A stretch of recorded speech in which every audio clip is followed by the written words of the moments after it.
I've found it is much easier to bring out my femininity when I'm actually with a guy that encourages me to be feminine, who helps me to release my feminine energy, who stimulates my feminine energy. That's the kind of guy I want to be with from now on, and that's luckily the kind of guy I have in my life now.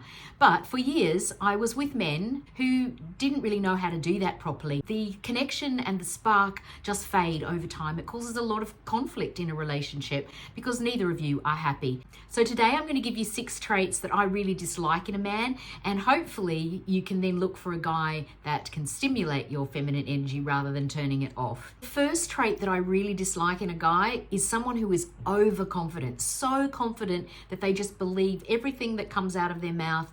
They tell stories that they absolutely believe are true. They can't say sorry. They believe nothing is their fault, that everything is someone else's fault. I lived with a guy like this for quite a long time, and in the beginning I believed his stories because he believed them. But as time goes on, I realized that there were a lot of inconsistencies in these stories, and I started to doubt him and not trust him and not believe in him as much as I did in the beginning. So not feeling safe and not believing in a guy that you're with is very detrimental to your feminine energy, because you need to feel safe. It's a manly trait to have a guy that makes you feel secure and safe. So when they're telling you a bunch of bullshit, you don't know then what is true and what is not. He would alienate people so much because he would always believe that his side was right. He would never take responsibility for his side of something. He was always right. He was always say, oh, they have to do this or they have to change. He would never take responsibility. And I started to question everything that he said to me then, because I wasn't sure what was true and what wasn't true. I have a guy in my life now, and he's a very fair, balanced guy. He will always tell me his side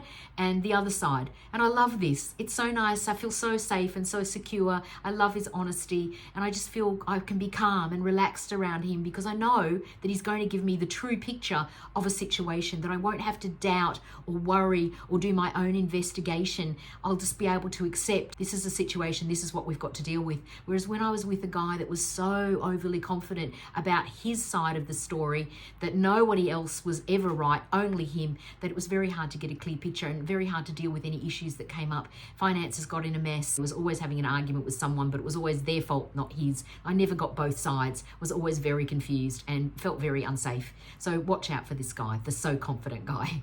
Watch out for the guy that cannot make a decision. Now, unfortunately, as much as I love my dad, who has recently passed away, he was a lot like this. I watched my mum my whole life making all the decisions in our household. Now, maybe this was her personality. She was a real go-getter and she liked to see things happen. She just figured if she didn't make a decision, then it just wouldn't get done. Dad was really happy to go along with these decisions if she made them, of course. He would never come up with an idea. He would never make a phone call. I went and visited him a couple of years ago now when he was quite well and sitting around having a drink outside around the pool, and he kept looking at the guttering and telling me he's going to get a guy in to get that fixed. I went back the year later and it was still the same. He still hadn't made any decisions about what he was going to do about this guttering, and it's actually now broken, and my brother and I are going to have to repair the house. But these are the things. Unless mum actually got things done, nothing got done. They built a few houses together, and I know that she was the one that found the block of land. She found the architect, the builder. She got the quotes in. She made the decision in the end about who would take it on. She's the one that lay awake at night, not able to sleep, hoping that they could afford to pay for it all, that the budget was not going to go over. So she was the one that was motivated. She was the one that was the risk taker. She was the one that was goal driven. Now, these are male traits. These are something you want in a man. Sure, you're going to make decisions yourself. Of course you will. Don't want you to be some kind of wallflower that doesn't have a voice. But certainly you want to be with a guy that you can talk these things out and he will like, yep, let's go for it. Let's do that. I'll make a call now. You want to be with that kind of guy, someone that can take control when he needs to, because you never know, what if you get sick? What if you've got children? What if, you've got to decide what schools to send kids to or what hospital to go to? There are so many decisions to make in life. Will we move? Will we buy a new house? Will we buy a new car? I know from personal experience that you need a guy to be able to make a decision. Again, the guy I'm with now, it just is so calming and I feel so secure because he's a decision maker. He says something he's going to do and he goes and he does it. He'll make that phone call. He'll contact that person. He'll get that problem fixed. When you're with a guy that can't make a decision, you will take over. You'll become the nag in the relationship. And that's not really attractive. No guy wants to be nagged by a woman. I hate it when men say she nagged me. And I think, well, is that because you're unable to make a decision yourself? Because I also find that when you're the one making all the decisions, that they're also very quick to come back and point out when you've made a not so great decision. But you know what? Someone's got to do it, I suppose. So try to be with a guy that can at least make half the decisions. It's super attractive to be with a guy that is motivated and that can take the initiative. I'd love it when my partner takes control and he says, let's go do this, or let's book this, or let's go on this holiday.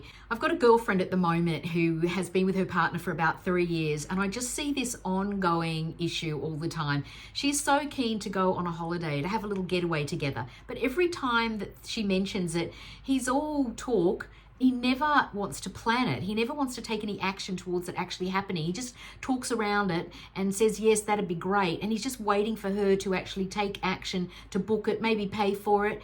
And I just dislike seeing this so much. You want a guy who can actually take action. It's no good just talking about it and never actually going and doing anything. This would drive you insane in a relationship. And I'm really worried about this couple. I'm worried that if they end up getting married, that she'll always be the one making all the plans, carrying them through, booking them, paying for them as well. Like I said before, if they don't make a decision, that's one thing. But then, what if they make some sort of decision and never take any action towards it? So make sure that he's following through, because otherwise you're going to be continually pushing him. Again, you're going to be the nag in the relationship. Puts you in not a nice light. It's not the kind of girl you want to be. You'll just end up doing nothing in life unless you organize it. That's the way it'll end up being. And you'll dislike him for that. That is not good for a relationship. It doesn't make you feel feminine and taken care of when a guy doesn't take action, because that's a very manly thing. A guy is action orientated. He's goal driven. He's motivated. He wants to do something great for you and he wants to make you happy.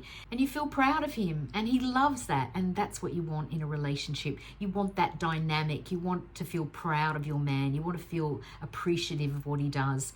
And that's really important. If you're the one in the masculine role, taking all the action in the relationship, you're going to have conflict and you're not going to feel very feminine. So you want a guy that can take action. Look for that kind of guy.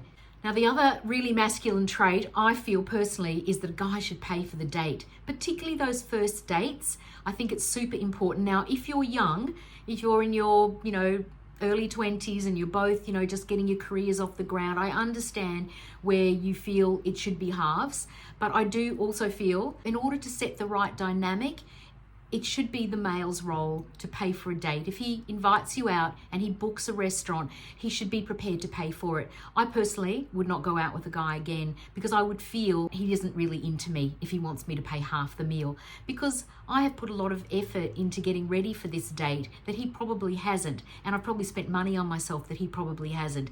So I feel it's his role to do that in the beginning. As a relationship progresses, of course you will start to share things, or you'll pay for parking, or you'll pay for tickets to a show, or you'll take him out for a lunch or a breakfast. But those dates, those big first dates, I really think it's the male role to take on, is to pay for that. And you may not like this idea, men, I'm sorry, but you want to set things up in the beginning that really distinguishes the masculine feminine role, so she feels taken care of, she feels special, that you really like her, that you want to pay for the meal. Now, if you don't really like her and you don't want this to go anywhere, then sure, you're probably not going to pay for the whole meal. And girls always offer, and if he says yes, then maybe he's not the guy for you. Maybe he's giving you the message that I don't want this to go any further, let's just call it quits here, we're just friends. I feel very feminine and very taken care of when a man is absolutely happy to pay for a meal. I would love you to read my book, Magnetic Attraction. You will discover the twin laws of attraction that changed my life, and I know that they will help you as well. It's for every woman, whether you're in a relationship, out of a relationship, or just looking for a great relationship. I'll leave a link for it below. I recently met a girl at a party, and we'll call her Sophie.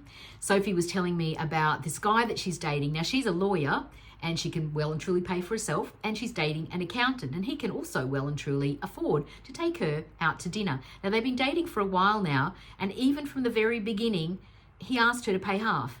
And she continued to date this man. The one that really upset me was that they just recently went to a family dinner, his family, that he invited her to, And at the end of the meal, he divvied up the bill, being a great accountant that he is, and he asked her to pay her share. I was just horrified. I thought, there's no way I would date this man again. I'm so sorry, but I just think that is so wrong. I believe that this man can well and truly afford to at least pay for that dinner.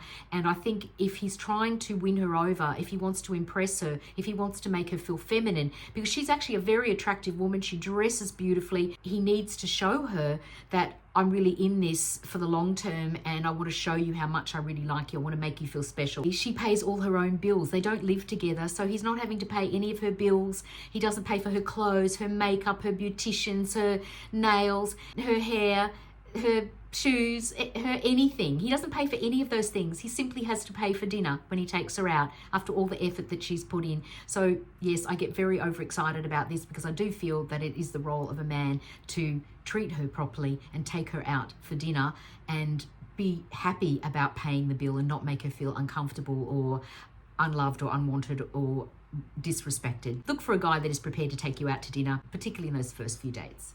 Now, another one that I really dislike is when a guy does not appreciate the effort that you put in. As I just mentioned in the last one, we girls put a lot of effort into going out with a guy. Well, I do anyway, and I'm sure that you're the same. Hair, makeup, clothes, nails, beauticians, anti-aging treatments. There's a lot of work goes into being a girl, and we need a guy who respects that.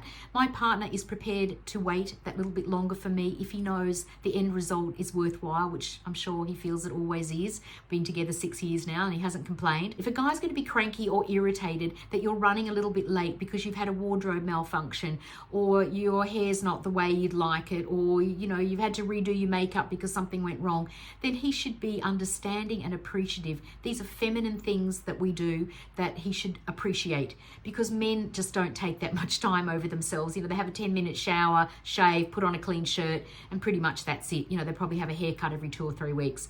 We girls are at it constantly. I know I was talking to a girlfriend at a party as well on the weekend, another girlfriend, and she was telling me how she comes home after a long week and she has to fit everything into her Saturday. She says, thank God he goes to golf because I just need the day to do all my pampering. And this is an ongoing thing. Plus she's got, the laundry to do and whatever else. I said, I hope he's also helping with that.